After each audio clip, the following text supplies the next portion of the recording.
let's talk USA men's basketball.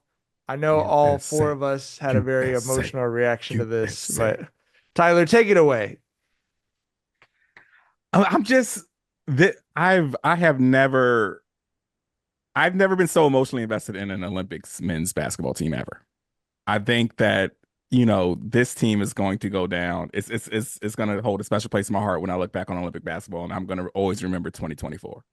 We talked before about how this was so important to the Bron-KD-Steph era and how they were the big dogs who were just kind of leading shit. And then we saw the last couple games, when we got into medal play where we saw Bron, KD, and Steph close that game out. Then we saw Steph have that incredible hot streak where he hit 4 threes to close that out and had one of the most incredible shots of his career and with that quick release double that he knocked down to cap that off. And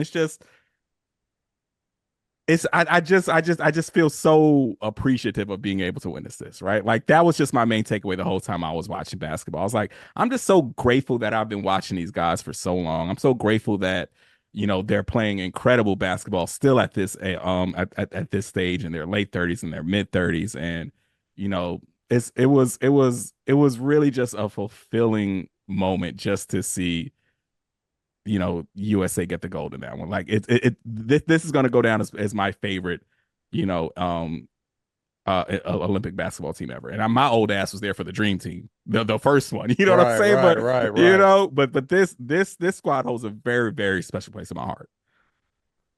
I feel like we see a lot of things in ways that suck, and I feel like this era got the send off it deserved. You know Yes. what I mean? Seeing them play together, like we talked about this too. Like, we've all like respected Steph, but we've been on the other side of Steph shit. Mm-hmm. And in order to, and like we'll love watching the games, we have to deal with the fans. Now we all were on one side rooting for Steph, and how enjoyable it was watching Steph play and do Steph shit on the side of Steph. And I know like y'all talk legacy shit, and I was saying that I didn't think, I didn't think that the Olympics really affected legacy. And I mean, I don't know if I was I mean, I think these guys were already stamped prior, right? I don't know if it changed how I thought about any of them.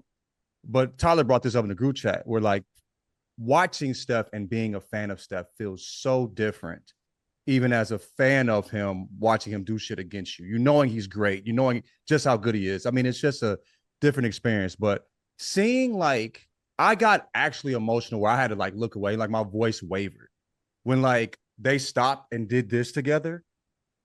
Like after he hit the Mm-hmm. third one and the whole bench was doing this, and then him and Bron doing it, like, I'm getting emotional now. Literally. like seeing them do that together was like they've given us so many beautiful moments battling, and they get to go out battling together. There's something truly beautiful about that that's bigger than basketball. And it just feels so special. This felt bigger than just sports or just me rooting for these guys. It felt truly special in another way. So we see a lot of bullshit, like the shit in like sad, like them going out like being trash. You know what I mean? Us seeing like MJ play to make the playoffs. Like I didn't need that. You know what I mean? We got to see these guys Right. go out in a way that was truly special. So I'm super grateful we got this moment, seeing all them together, and that they got the gold. They came out on top together. That was truly truly beautiful. Yeah. I mean, this was like, NBA fanfic for people who, were watching in the early 2010s and just like our dream casting for what a team could look like to see like there was a moment I got emotional, John, so many times in these last few games, like probably at least once per game. I was like Right. legitimately teary-eyed. But there was a moment where LeBron passed to Steph and Steph passed to KD and they were in like a little bit of a triangle. Yeah, And I was just like, I love this so much and I never want it to end. And like yeah. literally halfway through the last game, even though it was like a suspenseful game and I was in it, there was like a part of me that was outside of myself. And I was like, this is going to be over soon. Like there's only two more quarters left of like these guys all playing together. And I really truly didn't want it to end. I can't remember the last time I had that much fun watching basketball, period. Like, I mean, and I do this. Like I love watching all the time, but there was just something so special about the last few weeks. Um, Watching how much they appreciate each other and how happy Mm-hmm. they were to play together. And it also kind of felt like a little bit of an FU to like the toxic masculinity online discourse of like, Mm-hmm. how negative everything gets all the time in the basketball discourse, to watch these guys just like unabashedly like love and enjoy each other, felt sort of like, yeah, like no, these guys love each other and they respect each other. And like your shitty fan discourse online, like wishing that they would, like trash each other or hate each other, like is not the reality. And I thought that was, I don't know, it was just so beautiful. Yeah, I mean, I think Tyler said it was his favorite Olympic basketball team. It's one of my favorite basketball teams. Pure, like I Yeah, don't know the 100%. like you said, Period. like it felt like being a kid again.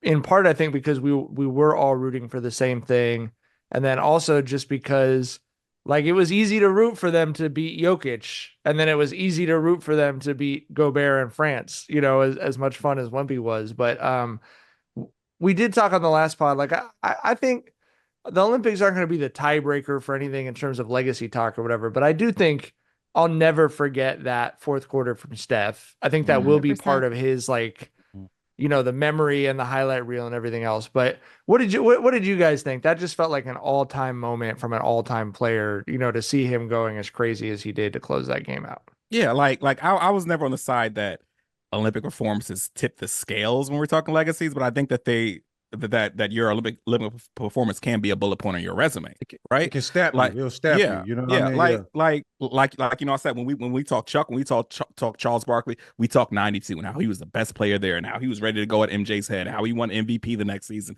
and took MJ to the finals, and MJ had to put up 41 a game to win those games that came down to like 4-6 points a game, right? Like the Olympics are a huge part of Chuck's legacy. We look at Melo. The Olympics are a huge part of Melo's legacy to me when I think about Melo. We look at Kobe and that moment he had with Spain when he was talking shit, yeah. right? When he was talking shit back in Spanish, and then went on and closed them out. So, like I said, I don't think that it tips the scales, but it for sure can be a bullet point on your resume. And I think for these Olympics, this was a very prominent bullet point on the Bron-KD-Steph era.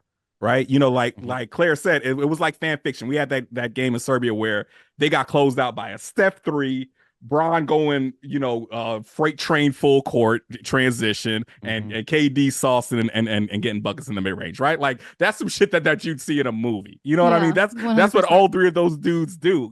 So yeah, it's for sure something that when I think of that of the Bron-KD-Steph era, and I think of those guys, I'm gonna for sure think of these Olympics. It's for sure gonna be like a bullet point on their resume, no question. We talk about the NBA being a brotherhood, and I've never truly felt it like that. You know what I'm saying? Like seeing them guys together, I didn't know how much I needed to see this. Yes. You know what I mean? Like I was shocked at how I felt watching these games. Like you said multiple times, because you said multiple times you're watching to get emotional. Me too. Like I'd see Brian grab Steph and lift him off the ground when he fell, and I'd be like, oh, like this is like wow. Like I didn't know this meant this. You know what I mean? Like, but like all that discourse and shit. We've seen even with Bron winning the MVP, a bunch of weird shit in the comments and all the Twitter. Like, I'm just so glad they don't give a fuck about none of that shit. You know what I mean? I gotta see they don't give a fuck about none of this shit we arguing over on this side. You know what I mean? There's a lot of respect that they try to kill each other on the court, but there's so much respect and love with that. You know what I'm saying? So and with the young guys too. It was beautiful. Yeah, like, yeah. The older guys, I think it was clearly their moment, because it feels like one of the last moments that they're all kind of at close to the peak of their powers, but also very cognizant that it's coming to an end. It just like felt like that perfect kind of confluence. Like this wasn't like a retirement lap where, oh, it's like ceremonial. Like they were the best players on the team still.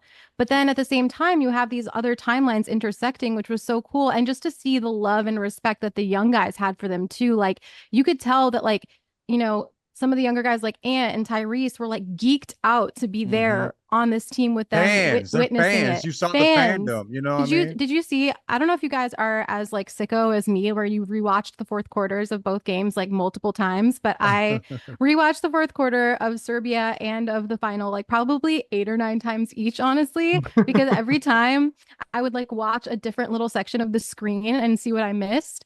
And it was so cool because when Steph hit that dagger 3 in the final, like that crazy one with one of the craziest shots of his career, I think, like 2 defenders on him, like absolutely, like that was the dagger to win the gold medal in the Olympics, like nuts.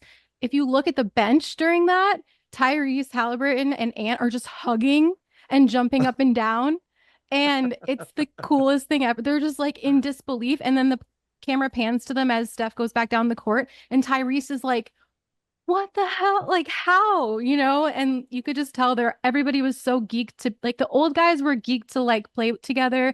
The young guys were geeked to like be on a team with these legends. And like, it just was beautiful. Like, the amount of joy was so palpable. It was really, really cool. Forget about what the calendar says. Football season is right around the corner, and that means Best Ball Week at DraftKings isn't far behind. Here's what you need to know. DraftKings Best Ball Millionaire Contest is their biggest fantasy contest ever. We're talking 15 million guaranteed prize pool with two millionaires being crowned for first and second place. If you're a set it and forget it type, then Best Ball is for you. No waiver wires, no roster management, bigger roster so injuries won't end your season. Only the draft, and that's it. You're set for the season.